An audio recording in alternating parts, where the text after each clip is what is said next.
បាទសួស្តីបាទអឺអគ្គរដ្ឋទូតចិនប្រចាំប្រទេសកម្ពុជាលោកវ៉ាងវិនពិនត្រូវបានកាសែតសៀមលើកយកទៅនិយាយថាលោកអគ្គរដ្ឋទូតវ៉ាងបានសំទោសបាទសំទោសលោកវ៉ាងវិនពិនអគ្គរដ្ឋទូតចិនប្រចាំប្រទេសកម្ពុជាបានលើករឿង scammer ហ្នឹងទៅនិយាយជាមួយនឹងមន្ត្រីរាជការខ្មែរដែលសៀមវាថាសូម្បីតែចិនក៏បារម្ភដល់បញ្ហា scam នៅប្រទេសកម្ពុជាដែរណាខ្ញុំគិតថាវាជារឿងគួរឲ្យចង់សើចណាស់ពីព្រោះមេ scam វាចាញ់ពីប្រទេសចិនហាក់ដូចជាបន្ទោសថាខ្មែរហ្នឹងវាខុសវាសំមុខលោកហ៊ុនសែនណាលោកហ៊ុនសែនគាត់ត្រូវភ្ញាក់ខ្លួនឡើងថាយួនគេយកទឹកដីខ្មែរហើយគេបន្ទោសលោកហ៊ុនសែនទៀតចំណែកសៀមគេយកទឹកដីខ្មែរហើយគេបន្ទោសលោកហ៊ុនសែនទៀតចិនបង្កើតអ ுக ្រិតកម្ម scammer នៅស្រុកខ្មែរហើយបន្ទោសលោកហ៊ុនសែនទៀតលោកហ៊ុនសែនគួរភ្ញាក់ខ្លួនទៅលោកហ៊ុនសែនបើមានអាសន្នចិនយួនសៀមពូតគ្នាជន់ថែមសូម្បីតែបងធរគាត់ Sultan of Brunei ក៏មិនចង់និយាយរបស់គាត់ដែរពីព្រោះគាត់ឥឡូវជោគហើយលោកអាន់វ៉ាអ៊ីប្រាហ៊ឹមក៏មិនចង់និយាយរបស់គាត់ពីព្រោះគាត់គឺជាអាម៉ាស់ចំណែកឯអតីតប្រធានាធិបតីឥណ្ឌូនេស៊ីចាកូវីដូដូក៏គេចែកផ្លូវពីគាត់ដែរហើយបងធរគាត់មួយទៀតដែលគាត់លក់គេនោះតាក់សិនពេលវាចាញ់ពីគុកមកខែឧសភាខាងមុខហ្នឹងក៏វាគុំគាត់លោកហ៊ុនសែនមានតែខ្មែរកថាប្រហែលក្បាលទេដែលនៅយល់ឃើញថាគាត់ហ្នឹងគួរលើកតម្កើងចំណែកឯបរទេសអត់មានអ្នកណាលើកតម្កើងគាត់ទេគឺជន់គាត់ថែមនេះហើយតែខ្ញុំស្រឡាញ់គាត់ខ្ញុំចង់ប្រាប់ថាបងឯងនយោបាយបងឯងដើរបងឯងអស់ផ្លូវហើយណាបងឯងអស់ផ្លូវហើយបងឯងគួរតែឲ្យហ៊ុនម៉ាណែតធ្វើការកែតម្រង់ហើយខិតខំឲ្យបានបាទខិតខំឲ្យបានកែតម្រង់តាន់ពេលវេលាបើមិនចឹងទេបងឯងកប់ភក់ហើយបងឯងជឿប្អូនទៅឲ្យហ៊ុនម៉ាណែតកែតម្រង់ទៅពេលនេះយីអ៊ុនបងឯងដាក់អរិយក៏ជន់នេះគឺជាអ្វីដែលបងគួរណាស់តែប្រញាប់ធ្វើទៅកថាអត់ជួយបងបានទេអាពេលផែងមិនណាពួកអាពេលដតីសូម្បីតែមនុស្សដែលធ្លាប់គោរពបងឯងក៏គេចាប់ផ្ដើមមិនសូវមាត់មិនសូវកទេពីព្រោះគេដឹងថាបងឯងជ្រុលក្បាលក្រពើហើយអាហ្នឹងចឹងណាសូវ៉ាន់មូនីបញ្ញាតើលោកតាគិតយ៉ាងណាសម្រាប់ការបើវគ្គបង្រៀន trading របស់កូនព្រៀបសវត្ថគ្មានការគិតទេសិតតែជាការភូតភរបោកប្រាស់កុំថាឡើយកូនអាព្រៀបសវត្ថខ្លួនឯងឬក៏ឪអាព្រៀបសវត្ថជីតាអាព្រៀបសវត្ថក៏វានៅតែជារឿងបោកភូតនៅប្រទេសកម្ពុជាច្បាប់វិនិយោគមិនទាន់មាំមួនដើម្បីការគាំពែវិនិយោគិនទេដូច្នេះហើយអូខេអាព្រៀបសវត្ថវាអបញាណាអញ្ចឹងកូនអាព្រៀបសវត្ថហ្នឹងយើងត្រូវទុកចិត្តអញ្ចឹងវាជាគំនិតភ្លីភ្លើសោះតែត្រូវទុកចិត្តដោយសារតែគេមានលុយអ្នកនៅស្រុកខ្មែរស្ដាច់ scam លីយ៉ុងផាត់គាត់មិនមានលុយទេណាស្ដាច់ scam ត្រីភិបស្ដាច់ scam យាយភូយាយព្រៀបស្អីភូព្រៀបអីទាំងអស់ហ្នឹងងាប់អស់មួយទៅហ្នឹងណាហើយអុកញ៉ាតាំងពីលេងកបីវត្តអីសពគ្រប់ទាំងអស់យើងជឿគេទៅខួរក្បាលយើងក៏អន់ម្លេះប៉ុន្តែតាចេមសុកចូលដល់ដំណាក់កាលរុញស៊ីក្លូចូលឡានហើយអញ្ជើញចៅទៅរៀនទៅពីព្រោះតាឥឡូវនេះកែប្រែចិត្តគំនិតឲ្យអត់ចង់ឲ្យចៅសល់លុយទេគឺរុញស៊ីក្លូចូលឡានឲ្យចៅឆាប់អាលាយដើម្បីឲ្យចៅបានភ្លក់នៅរសជាតិចូលរសជាតិអួតរសជាតិសម័យ fake ហ្នឹងឲ្យគ្រប់គ្រាន់គេហៅថាក្មេងបើបដៅឲ្យអត់ស្ដាប់ធាក់វាថែមអញ្ចឹងតាឥឡូវអត់មានហាមទេណាត្រេតទៅចាត្រេតចុះខំប្រឹងត្រេតទៅណាចាណាស្អីក៏ល្អដែរចប់ចម្លើយប៉ុណ្ណឹងណាកូនណា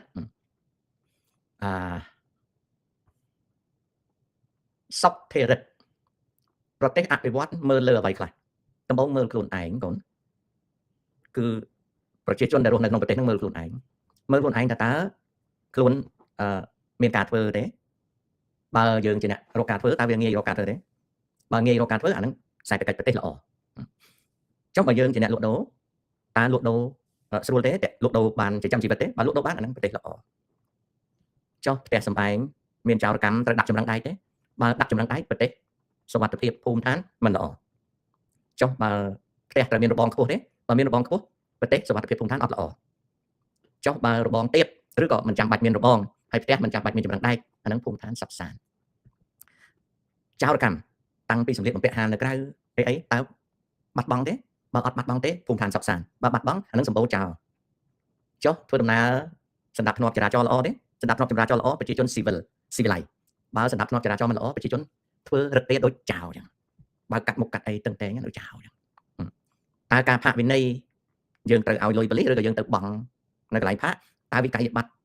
miền trầm tới thế rồi có bali phạt ao bên này mà bị cay bắt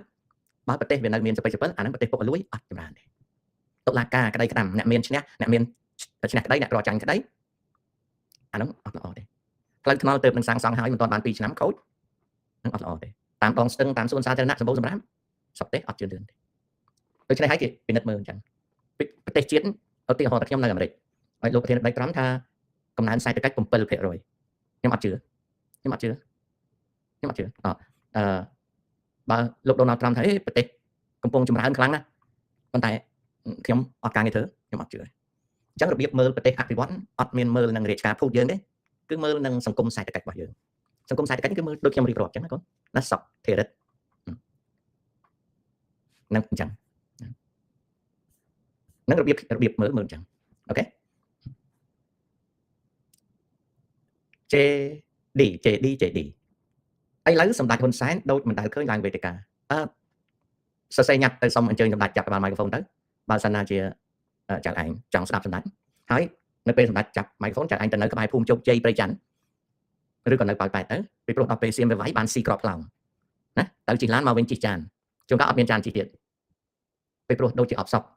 ចៅកំពុងតែចង់បានមេដឹកនាំចាប់ក្បាលមីក្រូហ្វូនកាលលោកប្រធានដីโจ Biden គាត់ធ្វើប្រធានដីខ្ញុំមួយថ្ងៃបន់កុំឲ្យគាត់និយាយតាមមីក្រូហ្វូនពីព្រោះឲ្យតែគាត់និយាយតាមមីក្រូហ្វូនទីផ្សារភាគហ៊ុនវាដាំក្បាលចុះខ្ញុំខាត់លុយតែចៅឯងចង់បានក្របខ្លោងបបួលសម្ដេចហ៊ុនសែនចាប់មីក្រូហ្វូនទៅបានក្របខ្លោងអូខេចៅចេះឌី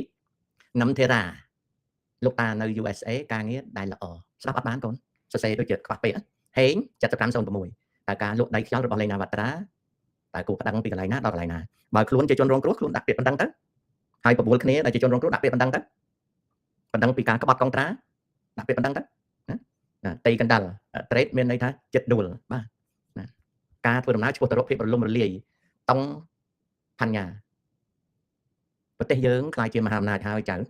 ឡូវហ្នឹងយើងជាមហាអំណាចហើយមហាអំណាច scam មហាអំណាចអួតមហាអំណាចជោនិងមហាអំណាច fake ណាហើយតិចទៀតឈានដល់មហាអំណាចរត់ក្របខ្លោងបាទមហាអំណាចរត់ក្របខ្លោងអញ្ចឹងយើងជាមហាអំណាចហើយកូនណា3 2ស្ដាប់អត់បានកូនតង់បាញ់ណាធនធានមនុស្សយើងអាចនឹងធ្លាក់ចុះទេធនធានអត់មានធ្លាក់ចុះទេគ្រាន់តែធនធានយើងល្ងងដល់ល្ងងទៅវិនិយោគិនបរទេសគេមិនសូវមកវិនិយោគស្រុកយើងតែប៉ុណ្្នឹងកូនអត់ធ្លាក់ចុះទេស៊ីលៀងលោកតាជួយចែករំលែកពីចំណេះដឹងហិរញ្ញវត្ថុផងជាពិសេសការសន្សំលុយទុកដាក់ឲ្យបានល្អការសន្សំលុយទុកដាក់ឲ្យបានល្អអត់ចាំបាច់ណែនាំទេគឺកុំចាយចាយតែលើរបស់ណាដែលចាំបាច់បំផុតតែប៉ុណ្្នឹង Fire 168ឲ្យកូនប្រៀបសវត្តប្រាប់អាយុប្រៀបសវត្តនឹងលេណាវត្រាសង់ផ្ទះឲ្យគេអស់មិនចាំបាច់ទេអ្នកណាជឿទៅឲ្យចៅទៅជឿទៅឆាប់លាយពីព្រោះដល់ខ្លាយទៅជាអ្នកក្ររត់ក្របខ្លោងអត់បាច់វិការទេពីព្រោះអត់មានសល់លុយ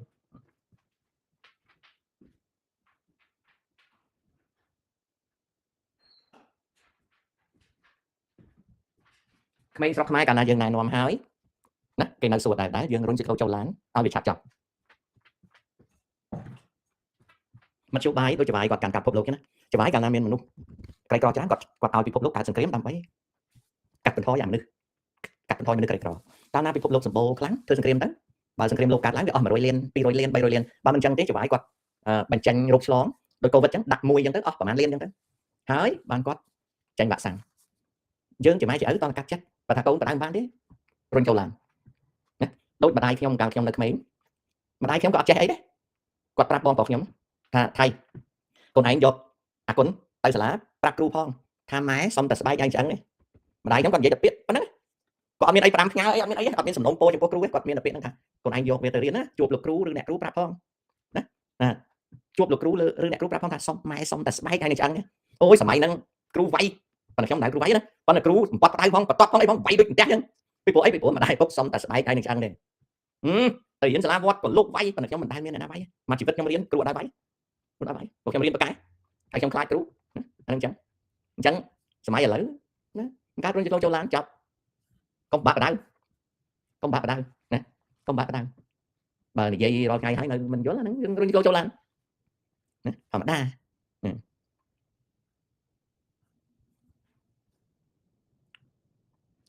វណ្ណៈគង់តើគួរចំណាយប៉ុន្មានភាគរយនៃប្រាក់ខែទៅលើថ្លៃសិក្សាកូនអត់ទេអត់សួរចឹងកើតទេកូនទី1វាអាស្រ័យទៅលើជីវភាពរបស់វណ្ណៈណាតើជីវភាពរបស់វណ្ណៈមានជីវភាពដូចម្ដេចយើងមិនអាចនឹងទៅកំណត់ប៉ុន្មានភាគរយសម្រាប់ចាយលើកូនទេវាអាស្រ័យទៅលើយើងតែយើងរកលុយបានទេអញ្ចឹងវាអាស្រ័យទៅលើចំណូលរបស់វណ្ណៈដូចខ្ញុំអញ្ចឹងកាលខ្ញុំចិញ្ចឹមកូនវាអាស្រ័យទៅលើចំណូលរបស់ខ្ញុំទោះបីកូនខ្ញុំចង់បានអីក៏ដោយបើខ្ញុំអត់មានចំណូលសម្រាប់យកមកធ្វើចំណាយខ្ញុំមិនអាចចាយបានទេអានឹងអញ្ចឹងណាវណ្ណៈគេគិតទៅតាមចំណូលបើនៅក្នុងរដ្ឋវិញគេគិតទៅលើថវិកាជាតិនឹងអញ្ចឹងលោកតាតើមុខរបរអ្វីអាចរកប្រាក់បានពេលកំពុងសិក្សានៅវិទ្យាល័យអង្គបញ្ញានៅពេលសិក្សាវាតើតែយើងធ្វើការឲ្យគេយើងបម្រើកិច្ចការគេថ្ងៃឈប់សម្រាកយើងកុំដើរលេងយើងធ្វើកិច្ចការឲ្យគេចាប់ពីកិច្ចការដែលមានចំណូលទាបរហូតដល់គេចូលចិត្តយើងហើយយើងមានពិសោធន៍យើងធ្វើកិច្ចការដែលមានចំណូលក្រាន់បើរីឯកិច្ចការនោះគឺថាចាប់តាំងពីជួយលក់ដូររត់តុអាហារក្នុងអាហារដ្ឋានអីសពគ្រប់នោះជួយទាំងអស់យើងកុំរើសមុខរបរហើយដំបូងយើងកុំរើសអើងនៅប្រាក់ចំណូលកុំខ្មាស់កុំអៀនយើងកុំដើរលេងយើងរកការងារធ្វើពីដើមនៅសហរដ្ឋអាមេរិកក្មេងមិនស្រួលដូចឥឡូវទេពេលចាញ់ពីរៀនក្មេងដែលមានអាយុ14ឆ្នាំសុំបានបៃតងសុំបានបៃតងណាសុំបានបៃតងពីសាលាពីព្រោះបើគ្មានបានបៃតងទេស៊ុបអឺម៉ាកេតណាផ្សារមីនីម៉ាអីគេដេញគេអត់ឲ្យទេពីព្រោះវាខុសច្បាប់អញ្ចឹងសិស្សអាយុ14ឆ្នាំនៅសហរដ្ឋអាមេរិកពីដើមមានបានបៃតងបង្ហាញគេក៏មិនជួលក្មេងនឹងធ្វើការដែរពីព្រោះគេក្មេងពេកតែក្មេងៗនេះទៅឈរនៅកន្លែងគិតលុយនៅពេលដែលអតិថិជនទិញទំនិញគិតលុយត្រូវរៀបសារជាមួយគេនិយាយថាលោកខ្ញុំសុំខ្ចប់ខ្ញុំសុំដាក់អីវ៉ាន់ក្នុងថង់ឲ្យបានទេបើគេងក់ក្បាលក៏ធ្វើឲ្យគេទៅហើយជួយលើកគេទៅឡានទៅគេឲ្យកាក់សល់បន្តិចតួចហ្នឹងដាក់ក្នុងបាល់ទឹកប្រមូលកាក់ហ្នឹងកាក់ក្រហមកាក់សហ្នឹងប្រមូលពីដើមក្មេងតែចាប់ដើមរៀនធ្វើការហ្នឹងគឺទៅឈរនៅតាមម៉លធំៗជួយដាក់អីវ៉ាន់ទៅក្នុងថង់ឲ្យគេឬក៏ជួយយួរអីវ៉ាន់ហ្នឹងទៅឡានឲ្យគេហើយគេអត់មានឲ្យលុយទេគេឲ្យតែកាក់ដែលសល់ហ្នឹងទេលុយអាប់ហ្នឹងទេគេឲ្យមកប៉ុណ្ណាក៏អត់មានតដែរគឺប្រមូលយកមកដាក់ប៉ៅដល់ពេលឈរ3 4ម៉ោងអញ្ចឹងប្រមូលរាប់ទៅបានប្រហែលក៏ទិញស្ករក្រប់ទិញអីតិចតួចទៅក៏មកផ្ទះវិញទៅពីដើមគឺតែអញ្ចឹងទេដល់មកសម័យកូនខ្ញុំកើតនេះអាហ្នឹងអាចរកការងារធ្វើបាននៅក្នុងមណ្ឌលចាស់ជរាជួយរុញរទេះអីចឹងអីពីដើមអត់ទេខ្ញុំមកដល់អាមេរិកភ្លាមក្មេងបានតែកាត់ទេណាហើយក្មេងស្បែកខ្មៅក៏ដោយស្បែកសក៏ដោយអត់ឆ្លើយទេសំបីសំដៅសុភាពរៀបសារណាពីព្រោះអីពីព្រោះត្រូវការលុយអាប់ហ្នឹងណា25សេន50សេន70សេនតែប៉ុណ្្នឹងឯងកាក់ក្រហមកាក់សចំនៅស្រុកខ្មែរបើសិនជាចៅឯងពិតជាលះបង់ចោលការដើរលេងហើយកុំខ្មាស់អ្នកណា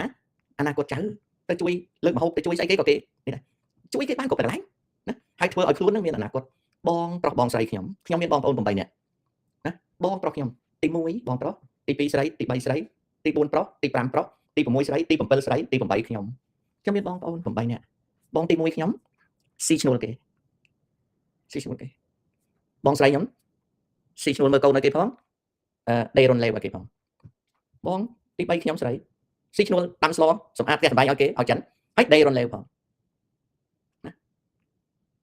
បន្ទាប់បងអត់ទេព្រោះគ្រួសារវាមានទូទេហើយបងខ្ញុំ3នាក់ក្នុងចំណោមបងប្អូនខ្ញុំ8នាក់ជាកម្មករជាពលករជាអ្នកបម្រើជូតនោមលាងចាននៅក្នុងផ្ទះចិនទាំងអស់បងប្រុសខ្ញុំគាត់ស៊ីឈ្នួលគេរហូតដល់ខ្លាយទៅជាថៅកែមានភោជនីយដ្ឋានមានម៉ាស៊ីនកាន់ស្រូវមានចំការ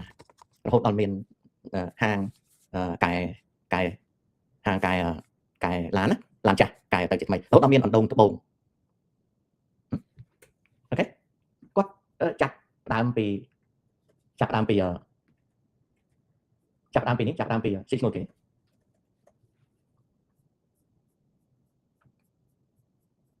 គាត់ចាប់ដើមពីស៊ីឈ្នួលគេ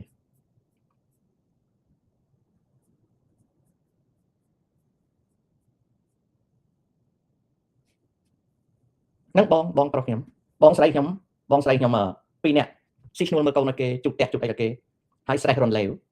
ស្រេះអីរហូតដល់បងស្រីខ្ញុំ2នាក់ខ្លាយទៅជាថៅកែ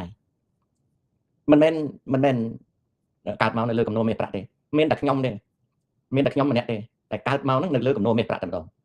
ណានៅលើកំណោមេប្រាក់តែម្ដងមានតែខ្ញុំទេមានតែខ្ញុំម្នាក់ឯងកើតលើកំណោមេប្រាក់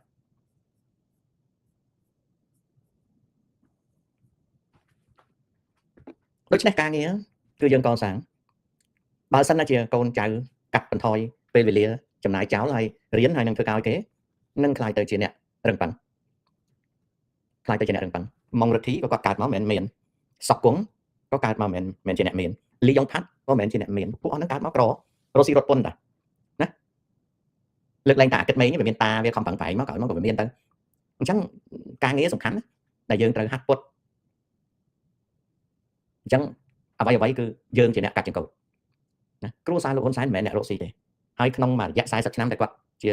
អ្នកកាន់អំណាចកូនចៅគាត់អត់ចេះរកស៊ីទេកូនចៅគាត់ស៊ីទ្រព្យសម្បត្តិបានពីអំណាចរបស់ឪពុកអត់ចេះរកស៊ីទេរួមទាំងហ៊ុនម៉ាណែតផងហ៊ុនម៉ាណែតមិនចេះរកស៊ីអីអត់ចេះទេដែលជានាយអគ្គនាយិកាអីនោះអានោះមកពីអំណាចរបស់ឪពុកអញ្ចឹងអត់មានអនាគតទេអត់មានអនាគតទេ they don't have good future when their father go away they don't have solid future ពីព្រោះវាអត់មាន skill វាអត់មាន skill ទេមានសញ្ញាបត្រមាន master មានអីចឹងប៉ុន្តែសញ្ញាបត្រអត់ដែលបានធ្វើការមិនរឹងប៉ឹងទេដូចអាគិតមេងគេឲ្យកូនវារៀនធ្វើការតាំងពីក្មេងណាម៉ុងរទ្ធីគាត់មានបញ្ហាកូនគាត់មិនសូវប្រកែចំណាយសក់គង់ក៏មិនសូវប្រកែណាកាលណាអញ្ចឹងពិបាកណាអាគិតមេងវាឲ្យកូនវាធ្វើកិច្ចការហ្នឹងវាចង់ឲ្យកូនវារៀនចេះធ្វើការណាអ្នកមានដតីទៀតកាលណាមានហើយកូនរៀនចប់នៅបរទេសហើយត្រឡប់ទៅស្រុកវិញសុបាយដោយសារម្ដាយពុកមានលុយកូនហ្នឹងថ្ងៃក្រោយទៅដួលសប្តាហ៍ថ្ងៃនេះក្នុងរយៈពេល30ឆ្នាំដែលប្រទេសយើងស្ដារឡើងវិញកូនអ្នកមានទាំងអស់អត់ទាន់មានកូនអ្នកមានណាមួយអាចចេញមុខចេញមាត់បាននៅឡើយទេអត់ទេមានរៀនចឹងជាប់នេះជាប់នោះចឹងមែនប៉ុន្តែត្រឡប់ទៅវិញបោះចោលសញ្ញាបត្រហ្នឹងទុកហើយដើរសុបាយដោយសារទ្រព្យសម្បត្តិម៉ែឪទេដូច្នេះហើយអានោះគេហៅថាការរស់នៅមានបានចំនួនទី1កូនដែលកើតឡើងមកហ្នឹងវាស៊ីលុយម៉ែឪស្រាប់ទៅហើយបើវាមិនឆ្លងកាត់ការប្រឹងប្រែងទេដល់ពេលម៉ែឪវាស្លាប់ទៅជួនកាលវារលំរលាយអស់ទៅណារលំរលាយអស់ពីព្រោះអីអាហ្នឹងហើយដែលចិនគេប្រើពាក្យថាបើយើងមិនអាចតចំនួនបាន3ចំនួនទេជាអ្នកមានណាយើងអត់មានវិជាទេបើតតែយើងបើធ្វើមន្ត្រីតមន្ត្រីបាន3ចំនួនហើយមិនមែនមន្ត្រីតពូតពងទេគឺជាមន្ត្រីស្នាដៃហើយបើយើងធ្វើចំនួនបន្តចំនួន3ចំនួនបើយើងខ្លាយទៅជាអ្នកមុខរបរអីមួយត3ចំនួនជោគជ័យអាហ្នឹងបានយើងមិនងាយដួលរលំអាហ្នឹងគឺជារបៀបអញ្ចឹងបងប្អូនខ្ញុំឆ្ងល់ណាស់អ៊ំក្រៅឈប់បាញ់សៀមធ្វើទាំងយប់ទាំងថ្ងៃចំណែកខាងខ្មែរវិញស្ងាត់ដូចចោលលួចសេះឆ្លើយអត់រួចខ្ញុំឆ្លើយអត់រួចទេកូនណាធ្វើម៉េចកុំឲ្យនឹកគេម្នាក់ឯងលោកតាស្រួលតាជក់ណាំញៀនបើប្រកែកនឹកគេពេកណាំញៀននៅស្រុកខ្មែរក៏គុំជក់ណាំញៀនលេងនឹកទេជក់ណាំញៀនលេងនឹកបាក់ស្រានៅនឹកជក់ណាំញៀនពីព្រោះវាថោកទៀតពេកវាថោកទៀតដល់ចេះនឹកគេក្បាលហ្នឹងម៉ែប្រកែកមកវាថោកពីនាយមកគេមិនស្រឡាញ់យើងគេមិននៅចិត្តយើងមិនដឹងជានឹកស្អីគេណាមិនក៏មិនចេះឆ្លោះកញ្ចក់មើលមុខខ្លួនឯងថាអញមិនបានគេមិនស្រឡាញ់អញណាមកពីអញនឹងវាខ្វះស្អីមួយអញ្ចឹងអញត្រូវតែខំប្រឹងគិតខ្លួនអញអង្គុយនឹកគេមិនតាមកាពិតណាចៅវាមានអញ្ចឹងមែនអ្នកខ្លះនឹកគេស្រឡាញ់គេរហូតដល់ផាត់ស្រាអ្នកខ្លះនឹកគេស្រឡាញ់គេរហូតដល់ប្រើគ្រឿងញៀនអ្នកខ្លះនឹកគេស្រឡាញ់គេរហូតដល់ធ្លាក់ខ្លួនទៅជាមនុស្សអន់បើសិនជាគិតតាមតាឆ្លោះកញ្ចក់មើលខ្លួនឯងទៅណាអូខេចង់មានឆាប់ប្លន់ធនាគារឬលក់គ្រឿងញៀនចង់ស្រីស្រឡាញ់ចាប់គេមកលោកទៅបើសិនជាឪម៉ែគេខ្លាំងជាងបាយក្បាលណាយើងរត់តែរបស់ងាយបើសិនជាគេអត់ចូលចិត្តយើងត្រូវមើលនៅក្នុងកញ្ចក់ឆ្លោះកញ្ចក់មើលខ្លួនយើងថាហេតុដូចម្តេចបានជាគេអត់ត្រូវការយើងដូចឧទាហរណ៍ខ្ញុំតែងតែឆ្លោះកញ្ចក់បើមិនយល់ទេចាញ់ទៅកន្លែងណាបើកឡានច្រើនដេកនឹងថ្នល់នឹងឲ្យឡានកាន់តិចយល់ហើយកាន់ទៅគេថាបែកគេថាបើភាសាពុទ្ធសាសនាគេបានត្រាស់ដឹងនឹងយល់ហើយអូខេដេកឲ្យឡានកាន់ណាពីព្រោះវាលំបាកយល់ដល់យើងអញ្ចឹងណាដាក់ឈ្មោះសិតតែបញ្ញាប៉ុន្តែក្បាលទៅក្បាលកដោមិនបានក្បាលកដោអត់មានខួរដាក់ឈ្មោះសិតបញ្ញាខ្ញុំបញ្ញាប៉ាខ្ញុំទៅក្បាលកអញ្ចឹងអត់មានខួរទេខ្ញុំបញ្ញានេះយល់ទេខ្ញុំដូចបញ្ញាខ្ញុំមកបញ្ញាតែស្អីប្រាប់ប៉ាខ្ញុំទៅក្បាលកអញ្ចឹងអត់មានខួរទេណាអាមួយឈ្មោះវាបញ្ញាណាអានឹងអត់ខួរទេប៉ាវាដូចក្បាលកអញ្ចឹងនាងមួយទៀតមកថាអត់ទេប៉ាវាដូចប៉ាពាក់ស្រោមតអញ្ចឹងតែពួកម៉ាក់មួយទៀតគេសួរណែខ្លួននិយាយថាក្បាលគាត់ហ្នឹងដូចប៉ាពាក់ស្រោមតអត់មិនបានថាវាមិនដែលចូលអីទេវាដូចយើងពាក់ស្រោមតអញ្ចឹងវាឈ្មោះបញ្ញាម៉ែឲ្យវាដាក់ឈ្មោះខុសក្នុងលិខិតកំណើតណាដាក់ខុសម្នាក់ទៀតសួរថាចុះមិនបានម៉ែឲ្យវាដាក់ឈ្មោះវាខុសអញ្ចឹងតែកាលវាកើតមកហ្នឹងណាម៉ែនឹងឲ្យវាដាក់ចូលជាងដោយតាចេមសុកអញ្ចឹងដល់ចូលជាងហើយទៅបែកភ្នែកដល់ពេលកើតកូនមកដាក់ឈ្មោះបញ្ញាអញ្ចឹងទៅណាអូអញ្ចឹងម៉ែម្នាក់ទៀតថាមិនមែនអញ្ចឹងទេម៉ែឈ្មោះនាងបញ្ញាខ្វាក់ចំណែកឲ្យឈ្មោះខ្វាក់បញ្ញាដល់កើតអាកូនមកដាក់ឈ្មោះបញ្ញាណាដាក់ឈ្មោះបញ្ញាហ្នឹងកាលណាវាឃើញតាចេមសុកដើរបុកអញ្ចឹងវាសើចណាហ្នឹងអញ្ចឹងឈ្មោះដល់បញ្ញាហ្នឹងអញ្ចឹងសុំតាដូរឈ្មោះថ្មីវិញកុំតាមហ៊ានទេណាឲ្យសុំអាចារ្យបំមកក្តីនៅវត្តសុតស្បុកចៅកំពុងឆ្នាំងទៅអញ្ចឹងណាកូនណាអូខេនិយាយលេងទេកូនអើយបើមិនយល់ទេចូលឡានទៅកូនណាវឺតទៅកូនវឺតទៅចូលឡានទៅកូនអត់ឃើញឡានមករត់ចូលឡានវឺតខ្ញុំគឺជាមនុស្សខ្លាំងខ្ញុំគឺជាមនុស្សជោគជ័យបាត់ភ្នែករត់ចូលឡានក្រឹប chỉ bị sai lan luôn để đặt cái văn bị tồn tại tới bài lên đấy đó các bạn bài lớn nó trâu về xuống là admin pe sai ôi ai dài dài vậy lưu sau đang vứt đặt tới xuống ai bà chọn thường nè đặt nôm tê với nha chê ta sai nó một cái có ai nhoi tới bạn thường mê đặt nôm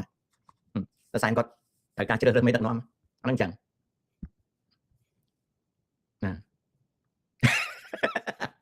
dấu hà dấu hàនៅពេលដែលខ្ញុំអានសៀវភៅខ្ញុំទទួលព័ត៌មានពីសៀវភៅមួយខ្ញុំទៅប្រៀបធៀបព័ត៌មាននឹងសៀវភៅមួយទៀតឧទាហរណ៍ពេលខ្ញុំអានព័ត៌មានប្រវត្តិសាស្ត្រសៀវភៅខ្មែរយើងវាអត់មាន reference ទេសៀវភៅខ្មែរយើងវាអត់មាន reference ទេអញ្ចឹងសៀវភៅខ្មែរយើងលំបាកស្រាវជ្រាវបន្តិចពីព្រោះគ្រប់សៀវភៅរបស់ខ្មែរគ្មាន reference ចំណែកសៀវភៅភាសាអង់គ្លេសមាន reference អញ្ចឹងពេលយើងអានយើងស្ទង់ទៅលេខ reference ហ្នឹងហើយយើងបើកទៅមើលនៅចុងចម្ពោះដើម្បីចង់ដឹងថាតើព័ត៌មានដែលអ្នកនិពន្ធលើកមកហ្នឹងមកពីប្រភពណាហើយយើងឆ្លងសៀវភៅហ្នឹងទៅសៀវភៅមួយទៀតដើម្បីផ្ទៀងផ្ទាត់ព័ត៌មាននៅពេលដែលយើងធ្វើដូច្នេះយើងដឹងថាព័ត៌មានហ្នឹងអាចទទួលជឿបានឬទេតែប៉ុណ្្នឹងឯងណាយល់ហ៎តើយល់ថាវិស័យសុខាភិបាលនៅកម្ពុជាយ៉ាងណាដែរសុខទេវិស័យសុខាភិបាលនៅកម្ពុជានៅទេពនៅឡើយជាការពិតណាស់មណ្ឌលសុខភាពមន្ទីរពេទ្យឯកជននិងមន្ទីរពេទ្យរដ្ឋមានឧបករណ៍ទំនើបក៏ប៉ុន្តែខ្ញុំមិនទាន់ដឹងថាពេទ្យយើងមានឧបករណ៍ទំនើបតើអាប់ដេត software វាទៀងទាត់ឬទេនឹងមួយទៀតតើនៅក្នុងមន្ទីរពេទ្យដែលមានឧបករណ៍ទំនើបអស់នោះក្រៅពី update software តើយើងមានសេវាជួសជុលទាន់ពេលឬទេណាបន្តមកទៀតតើនៅពេលដែល model នៃឧបករណ៍នោះវាបាត់បង់ support តើប្រទេសកម្ពុជាមានមធ្យោបាយបែបណាទៅរក support ដល់គ្រឿងបរិក្ខារដែលបាត់បង់ support នឹងឬទេអានឹងចឹងបន្តមកទៀតគឺ operator បុគ្គលិកសុខាភិបាលដែលប្រើប្រាស់ឧបករណ៍នោះតើបានទៅរៀនវិជ្ជាជីវៈខាងប្រើប្រាស់ឧបករណ៍នោះច្បាស់លាស់ឬទេបន្តមកទៀតក្រោយពីបានប្រើប្រាស់ឧបករណ៍នោះហើយតើមានទៅបំពន់ថែមដើម្បីបន្តការប្រើប្រាស់ឧបករណ៍នោះតាន់ពេលវេលានិងអាប់ដេតវាឬទេបន្តមកទៀតវេជ្ជបណ្ឌិតដែលមិនប្រើឧបករណ៍ទំនើបនោះគ្រូពេទ្យហើយនិងវេជ្ជបណ្ឌិតដែលមិនប្រើឧបករណ៍ទំនើបនោះតើមានការយល់ដឹងជាខ្សែសង្វាក់ជាមួយឧបករណ៍ទំនើបឬទេទាំងអស់នេះបើវាមានដំណើរការទំនាក់ទំនងគ្នារលូនទើបវិស័យសុខាភិបាលមានគុណភាពផ្ទុយទៅវិញបើអានេះប្រើម៉ាស៊ីនវាអត់អាប់ដេតហើយអាម៉ាស៊ីនហ្នឹងវាដាច់ support ហើយបើអាម៉ាស៊ីនហ្នឹងវាអត់មានជាងជួសជុលនៅពេលដែលវា malfunction ឬក៏វាខូចហើយបើវិជ្ជបណ្ឌិតនិងគ្រូពេទ្យហ្នឹងអត់ដឹងអំពីទំនាក់ទំនងឧបករណ៍ហ្នឹងទេការព្យាបាលជំងឺអត់ទៅរួចទេនេះហើយគឺជាគុណភាពសុខាភិបាលអូខេហ្នឹងហើយគឺជាគុណភាពសុខាភិបាលយើងមានម៉ាស៊ីនល្អតែម៉ាស៊ីនហ្នឹងអត់ update ម៉ាស៊ីនហ្នឹងក៏អត់ដើរយើងមានម៉ាស៊ីនល្អប៉ុន្តែ operator អត់ចេះ operate ក៏ម៉ាស៊ីនហ្នឹងអត់ដើរយើងមានម៉ាស៊ីនល្អមាន operate ល្អប៉ុន្តែដល់ពេលវាខូចជាងជួសជុលមិនត្រឹមត្រូវម៉ាស៊ីនហ្នឹងក៏វាអត់ដើរល្អយើងមានការជួសជុលល្អ operator ល្អ update ហើយបើវិជ្ជបណ្ឌិតមិនយល់អំពីសម្ព័ន្ធតាក់ទងគ្នារវាងម៉ាស៊ីននិងការព្យាបាលក៏ព្យាបាលមិនកើតអាហ្នឹងអញ្ចឹងគុណភាពនៃសុខាភិបាលមិនមែនឈរលើម៉ាស៊ីនទេវាឈរលើរឿងច្រើនណាស់ដែលតាក់ទងគ្នាខ្ញុំឃើញនៅស្រុកខ្មែរគេថាclinic យើងខ្ញុំមានម៉ាស៊ីននេះមានម៉ាស៊ីននោះអត់ទេ clinic មួយជួនកាលទិញម៉ាស៊ីនហ្នឹងមកមែនបើម៉ាស៊ីនហ្នឹង model ចាស់ជួនកាលអត់មានលុយទិញសេវាកម្មគ្រប់គ្រងវាទេជួនកាលអត់មានលុយទិញ update វាទេដូច្នេះហើយម៉ាស៊ីនហ្នឹងគ្រាន់តែមានឈ្មោះថាជាម៉ាស៊ីនណាអូខេរូនសុខាអញ្ចឹងចៅទៅដេកផ្ទះណាកូនណាទៅដេកអញកំពុងតែខ្នាញ់នឹងអាមាយាផងដេញចោលមួយរូនសុខាឃើញតាចេមសុកដេញឲ្យទៅដេកមួយឃើញនៅអីឯងមាយាអីយំអីអត់និយាយអីមិនមានអាណាយំទៀតទេមានអាចៅណាមាយាទៀតទេចង់ឲ្យតាដេញទៅដេកទេម៉ោង 7-9 យប់ហើយមានត្រូវការទេអញខំបញ្យល់ឡើងចង់មកមាយាដាក់អញកូនអញបកកើតអញធាក់ដែរអញសុកចិត្តសុំឱកាសពីប្រពន្ធអញទៅធាក់អីសិនណាអូយអាតាចេមសុកនេះស្រឡាញ់តាអ្នកមាយានឹងដល់ហើយណាអញ្ចឹងវិស័យសុខាភិបាលអញ្ចឹងងប់លោកតាកូនវៀតណាមនៅកម្ពុជាសុទ្ធតែឆ្លាតឬអត់ទេមានកូនវៀតណាមខ្លះក៏វាជក់គ្រឿងញៀនក៏វាប្រមាត់ក៏វាធ្វើចោលដែរណាវាមិនមែនមកពីជាតិយួននឹងវាឆ្លាតទេវាមកពីម៉ែឪវាបដៅផងវាមកអំពីខ្លួនវានឹងខំបង្រៀនផងណាកូនណាហ្នឹងបើថៃវាយយើងណានឹងខ្លាំងជាងមុនទេអត់ដឹងទេ POCC ណា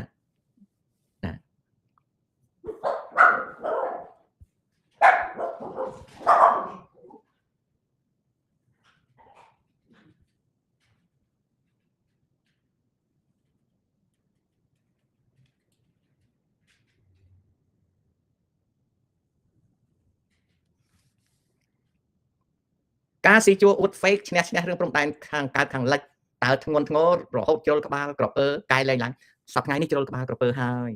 លោកហ៊ុនសែនអស់ក្បាច់ហើយណាបងណាអស់ក្បាច់ហើយណាក្មួយអើយកិច្ចការងារអ្វីក៏ដោយមានតម្លៃទាំងអស់ក្មេងចេះបដៅវាទៅណារីអើយធ្វើម៉េចបើហ៊ុនសែនឲ្យវាចូលដល់ថ្នាក់ហ្នឹងយើងចេះខំបដៅវាទៅនិយាយលេងខ្លះផងស្ដីឲ្យវាខ្លះផងជួយវាខ្លះផងធ្វើម៉េចវាកើតមកខ្មែរដូចយើងដែរយើងក៏ល្ងងដល់ពេលយើងចេះយើងបដៅវាខ្លះទៅណាបើសិនជាយើងមិនជួយវាទេវាធ្លាក់ទឹកហើយអញ្ចឹងជួយវាខ្លះទៅ Do you have any resentment toward Cambodia because you experience ខ្មែរលៀបសំណាងពួកអកថាវាតែងគិតថាខ្ញុំនឹងខឹងស្អប់ដោយសារខ្ញុំមានពិសោធន៍មិនល្អជាមួយខ្មែរក្រហមខ្ញុំសូមប្រាប់សំណាងឯងថាខ្ញុំជាជនសេរីបើសង្គមសេរីគេអត់ត្រូវការខ្ញុំឧបមាថាសង្គមសេរីនៅអាមេរិកគេអត់ត្រូវការខ្ញុំទេណាគេដេញខ្ញុំឲ្យទៅស្រុកខ្មែរវិញខ្ញុំជ្រើសរើសយកការសម្លាប់ខ្លួនណាលៀបសំណាងខ្ញុំប្រាប់លៀបសំណាងឯងដោយអត់មានតាក់ចិត្តទេខ្ញុំប្រាប់ត្រង់ឧបមាថាខ្ញុំអត់មានធ្វើអីខុសទេចៃដន្យនេះគេថាគេអត់ត្រូវការខ្ញុំគេដកសញ្ជាតិខ្ញុំឲ្យខ្ញុំទៅស្រុកខ្មែរវិញខ្ញុំសុខចិត្តជ្រើសរើសការសម្លាប់ខ្លួនសង្ឃឹមថាសំណាងឯងគិតយល់ពីគំនិតខ្ញុំកើតមកជាខ្មែរដែលនិយមលទ្ធិសេរីខ្ញុំមិនឆ្លោះជាមួយកុម្មុយនីសទេតែខ្ញុំមិនទុកចិត្តកុម្មុយនីសអញ្ចឹងបើខ្ញុំមិនរស់នៅក្នុងស្រុកសេរីទេហើយគេបញ្ជូនខ្ញុំឲ្យទៅរស់នៅកុម្មុយនីសខ្ញុំសុខចិត្តសម្លាប់ខ្លួនខ្ញុំមានគោលចំហថាបើគ្មានសេរីភាពឲ្យខ្ញុំស្លាប់ទៅក្រាស់ខ្លាយលោកថ្ងៃក្រោយទៅខ្ញុំទៅចាក់ជាតិចាក់កំណើតទៅបានសេរីគេខ្ញុំអត់ទៅលើនេះហើយដែលខ្ញុំភ្លក់រសជាតិកុម្មុយនីសណាលៀបសំណាងបើគិតយល់ក៏យល់បើគិតមិនយល់ខ្ញុំអត់បានស្អប់ពួកកុម្មុយនីសអត់នឹងទេតែខ្ញុំមិននៅមួយពួកវាទេបើគេមិនឲ្យខ្ញុំនៅស្រុកសេរីទេខ្ញុំសុខចិត្តស្លាប់ខ្ញុំអត់ទៅនៅទេអូខេសំណាងចប់តែប៉ុណ្ណឹងខ្ញុំអត់មានស្អប់ពួកកុម្មុយនីសទេប៉ុន្តែខ្ញុំមិនរស់នៅជាមួយពួកកុម្មុយនីសទេខ្ញុំជ្រើសរើសយកសេចក្តីស្លាប់បើខ្ញុំត្រូវគេដេញចេញអានេះគឺជាចំហរបស់ខ្ញុំអូខេណាសំណាងខ្ញុំប្រាប់អញ្ចឹងខ្ញុំអត់មាន resentment ទេខ្ញុំអត់មានចេះតែចោតចេះតែអីទេខ្ញុំអត់ទេ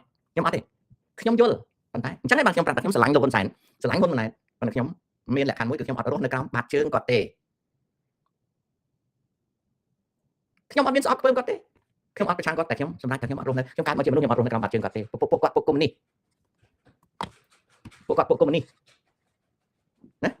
ាបើអាមេរិកគេមកខ្ញុំនៅទេខ្ញុំសម្រាប់ខ្លួនឯងទៅចប់ហើយតែប៉ុណ្្នឹងទេមិនមែនទៅស្អប់អីណាខ្មែររាប់រកធម្មតាហើយចង់ឲ្យគេល្អទៀតហ្នឹងប៉ុណ្្នឹងគ្មានស្អប់ទេខ្ញុំមានតែសេចក្តីស្រឡាញ់សុភីសេងតើអធិរាជសម្លេងមាសសិនស៊ីសមុទ្រនិងអ្នកចម្រៀងសម័យឥឡូវណាមួយច្រៀងពីរោះជាងមិត្តភក្តិខ្ញុំមួយចំនួនអត់ចូលចិត្តបទពីដើមទេចម្លើយមានពីរពាក្យថាអធិរាជសម្លេងមាសសិនស៊ីសមុទ្រសូញីសេងពាក្យថាអធិរាជសម្លេងមាសសិនស៊ីសមុទ្រខ្ញុំសុកសុគន្ធសូមបដិសេធមិនប្រើទេខ្ញុំស្រឡាញ់លោកសិនស៊ីសមុទ្រចូលចិត្តគាត់គោរពគាត់ព្រោះខ្ញុំឃើញគាត់ផ្ទាល់ខ្ញុំគោរពគាត់ខ្ញុំស្រឡាញ់គាត់ខ្ញុំចូលចិត្តបទចម្រៀងគាត់ខ្ញុំសរសើរគាត់ដ៏អស្ចារ្យខ្ញុំពិតជាចូលចិត្តចម្រៀងគាត់ក៏ប៉ុន្តែពាក្យថាអធិរាជសម្លេងមាសសិនស៊ីសមុទ្រខ្ញុំសូមប្រកាសថាខ្ញុំសុកសុគន្ធអត់ទទួលទេអត់ប្រើទេអត់មានទេអធិរាជសម្លេងមាសហ្នឹងខ្ញុំអត់ប្រើទេខ្ញុំប្រើបានត្រឹមតែលោកសិនស៊ីសមុទ្រជាអ្នកចម្រៀងដ៏ពិរោះតែពាក្យថាអធិរាជសម្លេងមាសអីខ្ញុំអត់ប្រើទេពីព្រោះខ្ញុំសុកសុគន្ធមិនមែនជាមនុស្សស៊ីជោលោកសិនស៊ីសមុទ្រអត់មានបានពានរង្វាន់ជាអធិរាជសម្លេងមាសអីទេអត់ទេដូច្នេះគាត់គ្រាន់តែជាអ្នកចម្រៀងពិរោះមានលោកស្រីម្នាក់នៅស្រុកអាមេរិកនេះឈ្មោះកៅច័ន្ទបូកាលពីដើមគាត់ល្បីណាស់នៅ Facebook តែក្រោយមកត្រូវគេជេរគាត់ទៅគាត់អន់ចិត្តគាត់ក៏ឈប់សូវផុសទៅឈ្មោះលោកស្រីកៅច័ន្ទបូអាយុសបាលខ្ញុំអ្នកបាត់ដំបងខ្ញុំស្គាល់ឪពុកគាត់ដែរធ្លាប់ឃើញឪពុកគាត់ឬក៏ធ្លាប់រៀនក៏មិនដឹងគាត់ចូលចិត្តនិយាយលើកតម្កើងខ្មែរសិតតែពាក្យពេចន៍ដ៏ល្អទីបំផុតគាត់ឆ្អែតគេជេរគាត់ឡើងបៅមកគាត់ទ្រាំមិនបានគាត់ក៏ឈប់មានឈ្មោះល្បីល្បាញក្នុង Facebook ទៅគាត់ចូលចិត្តអាពាក្យថាអធិរាជសម្លេងអីខ្ញុំអត់ទេអញ្ចឹងមនុស្សពីរនាក់រស់សេរីសទ្ធាហើយនឹងសិនស៊ីសមុទ្រមិនមែនជារាជនីមិនមែនជាអធិរាជទេគ្រាន់តែត្រឹមតែជាអ្នកចម្រៀងតែខ្ញុំចូលចិត្តហើយពិតជាពិរោះប៉ុណ្ណឹងឥឡូវនឹងលើកសូគេហៅមេងពេជ្រចិន្តារាជនីអីខ្ញុំខ្ពើមខ្ញុំសុំខ្ពើមមិនមែនខ្ពើមក្មួយពេជ្រចិន្តាទេប៉ុន្តែខ្ពើមអាអ្នកឲ្យឈ្មោះហ្នឹងខ្ញុំខ្ពើមណាស់ខ្ញុំខ្ពើមរាជនីសម្លេងខ្ញុំខ្ពើមអធិរាជសម្លេងខ្ញុំខ្ពើមអគ្គធម្មបណ្ឌិតខ្ញុំខ្ពើមណាស់លោកអើយលោកមិនដឹងយ៉ាងម៉េចទេខ្ញុំ allergy ណាខ្ញុំសុំអត់ទេអូខេអាហ្នឹងសុញីស្អែងនឹងតាប្រាប់ប៉ុណ្ណឹងចំណែកឯក្មេងជំនាន់ក្រោយដែលគេអត់ចូលចិត្តបទចាស់អាហ្នឹងតាមសម័យមនុស្សចូលចិត្តបទអីក៏ចូលចិត្តទៅណាហើយខ្ញុំសុំសរសើរក្មួយចៅក្រោយដែលថតចម្រៀងចាស់ពីដើមច្រៀងសារថ្មីចៅក្មួយខ្លះក៏ច្រៀងពីរោះខ្ញុំដេកស្ដាប់រាល់យប់ចៅខ្លះក៏ច្រៀងមិនសូវពីរោះក៏ខ្ញុំដេកស្ដាប់រាល់យប់ហើយក៏អរគុណចៅខ្លះដែលនៅច្រៀងបទចាស់ចំណែកឯចៅដែលច្រៀងបទថ្មីក៏ជួយសរសើរទាំងពីរអ្នកច្រៀងបទថ្មីក៏សរសើរច្រៀងបទចាស់ប៉ុន្តែគាត់ខ្ពើមត្រង់ថារាជនីអធិរាជសម្លេងអីខ្ពើមខ្ពើមរហូតដល់ធម្មបណ្ឌិតអីអគ្គធម្មបណ្ឌិតខ្ញុំខ្ពើមកុំនិយាយមកខ្ញុំខ្ពើមពាក្យម្ចាស់គ្រូ ខ្ញុំខ្ពើមអគ្គធម្មបណ្ឌិតខ្ញុំខ្ពើមធម្មបណ្ឌិតខ្ញុំខ្ពើមរាជធានីសំឡេងខ្ញុំខ្ពើមអធិរាជសំឡេងណាហើយអធិរាជកវីដូចជាគង់បញ្ជឿនអីអធិរាជកវីអីដែរស្អីដែរខ្ញុំខ្ពើមខ្ញុំថ្ងៃមុនខ្ញុំសរសេរប្រាប់ថាបើប្រឡំលោកវិញមិត្តសខុនហើយនឹងគង់បញ្ជឿនសរសេរប្រឡំលោកអន់ជាងមិត្តសខុនបងមិត្តសខុនគាត់សរសេរល្អជាងណាគង់បញ្ជឿនសរសេរចម្រៀងល្អតែប្រឡំលោកអត់ល្អទេហើយដូចជាមានលោកត្រេងវាញអីប្រឡំលោកអត់កើតទេណាប្រឡំលោកបើថាប្រឡំលោកក្រៅពីប្រែពីចិនមកគឺមិត្តសខុននឹងឲ្យស៊ីគេថាធ្វើឲ្យមនុស្សហ្នឹងអានទៅវាពីរោះពេញចិត្តពេញខ្លាំងរឿងស៊ើបអង្កេតលោកវងខឿងណាលោកវងខឿងគាត់ហើយបើរឿងខ្មោចលោកគ្រូផាត់ខៃហើយបើរឿងអាលីអាលើលោកគ្រូសុតប៉ូលីនខាងហ្វីឡូទស្សនវិជ្ជាណាអញ្ចឹងគង់បញ្ជឿនមិនល្បីទេប្រឡំលោកខ្ញុំនិយាយតាមត្រង់ខ្ញុំមិនសូវអានគាត់ទេព្រោះវាមិនជក់ចិត្តណាបើមិត្តសខុនមិនជក់ចិត្តដល់ពេលក្រោយមកគេហៅអីណាស្អីអធិរាជកវីអីខ្ញុំខ្ពើមកុំនិយាយខ្ញុំប្រាប់ផងកុំនិយាយមកខ្ញុំអានឹងវាចូលហួសណាកុំនិយាយមកខ្ញុំឲ្យអានសៀវភៅអស់មកតូបជួលសៀវភៅខ្ញុំអានដល់ខ្ទេចទាំងសៀវភៅស្រាប់ទាំងអីទាំងអស់ណាខ្ញុំមានមិត្តវៀតណាមគាត់យល់ពីវប្បធម៌ខ្មែរច្រើនណាស់គេចេះខ្មែរខ្លាំងជាងខ្ញុំចេះបារាំងចិនអង់គ្លេសធ្វើការនៅកន្លែងល្អទៀតគេរៀនច្រើនម្លឹងខ្ញុំមិនដឹងថាគេរៀនបែបណាសោះលោកតាណែកុំគិតតែពីខំអានខំរៀនខ្លួនយើងទៅអាយុបន្តិចទៀតទៅយើងចេះបានច្រើនដែរចឹងណាអញ្ចឹងណាវិលមកជួបគ្នា3នាទីទៀតជម្រាបលា